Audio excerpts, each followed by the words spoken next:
बिस्मिल्लाहिर्रहमानिर्रहीम। अस्सलाम वालेकुम दोस्तों और साथियों, उम्मीद करता हूं कि आप सब दोस्त खैरियत से होंगे।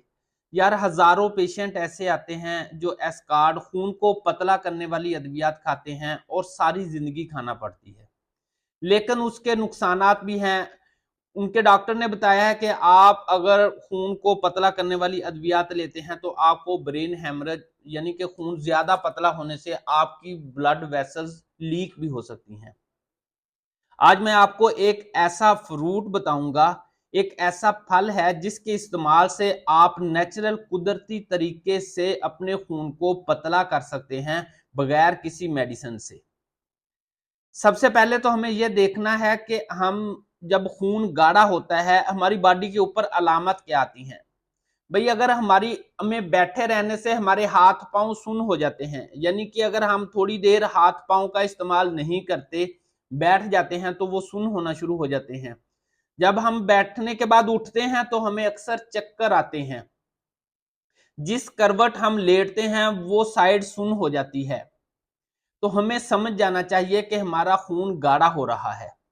तो भाई, हमें अद्वियात इस्तेमाल करने के साथ साथ जो हम एस्कार्ड ले रहे हैं, लोपरन ले रहे हैं, फिर भी अगर ये अलामत आ रही है तो आपके लिए हाई अलर्ट है कि आपका जो जिगर है वो डिटॉक्सिफाई नहीं कर रहा, आपके खून को साफ नहीं कर रहा, जो आपकी वेन्स तक सही तरीके से नहीं पहुंच रहा।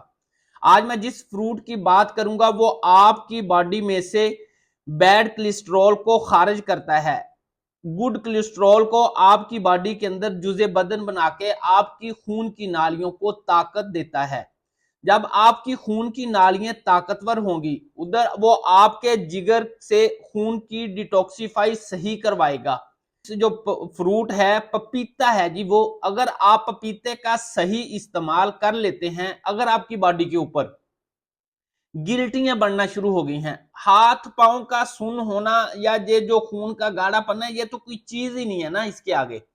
अगर आपकी बॉडी के ऊपर गिल्टियां बन गई हैं खून के डिटॉक्सिफाई साफ ना होने की वजह से, आपका कोलेस्ट्रॉल ज्यादा होने की वजह से, या किसी भी वजह से, तो ये पपीता आपकी बॉडी से खून को ऐसे साफ करता है, ऐसे आपकी बॉडी से फासिद मादों को खारिज करता है कि जैसे सर्जन आपकी बॉडी से गिल्टियों को निकाल देता है। भाई, ये खून पतला करना तो ये इसके के आगे कोई काम ही नहीं है। आप अगर रोजाना पपीते का इस्तेमाल करते हैं तो आपकी खून की शरेयानें जो हैं, जिनकी इलास्टिविटी, उनके अंदर बैड कोलेस्ट्रॉल जमकर वो हार्ड हो गई हैं, उनको नरम करेगा, बेहतर करेगा, आपको फालिज से बचाएगा, आपको हार्ट अटैक से बचाएगा और आपके मसल्स को मजबूत बनाएगा। हमारा तो बस ये जहन है कि अगर हाथ पांव सुन्न हो रहे हैं, मुझे चक्कर आ रहे हैं, तो हमें कमजोरी हो गई है। बहुत से मरीज आते हैं कि मैंने मैथ्यू इकबाल के, नैरो बयान के ये इंजेक्शन लगा रहा हूं, मेरे हाथ पांव सुन्न हो रहे हैं। भाई, सुन्न होना सिर्फ कमजोरी की अलामत नहीं है, इसके पीछे खून की सर्कुलेशन की बात की जाती है।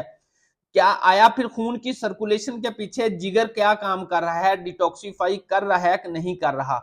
अगर आपके हाथ पांव सुन्न होते हैं, आपको चक्कर आते हैं, आप हार्ट अटैक से बचना चाहते हैं, आप फालिज से बचना चाहते हैं, आप अपनी खून की शरेयानों को बेहतर बनाना चाहते हैं, आप सर्जरी से बचना चाहते हैं, अपनी बॉडी से ट्यूमर को खारिज करना चाहते हैं, तो खुदारा पपीते का इस्तेमाल करें।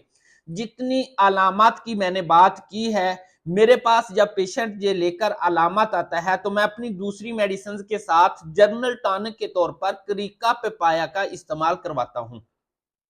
पपीता से बनने वाली होम्योपैथिक मेडिसिन वल्ला इतनी ताकतवर मेडिसिन है, अगर दूसरी तमाम तर मेडिसिन को एक साइड पे रख दें और इस करीका पपाया को बॉडी के लिए जर्नल टॉनिक के तौर पर एक साइड पे रख दें तो सब पे भारी है। लिहाजा आप फ्रूट का इस्तेमाल करें, ककरीका पपाया का, सुबह नाश्ते में अपने आप को मजबूत बनाएं, अद्वियात से जान छुड़वाएं। अस्सलाम वालेकुम।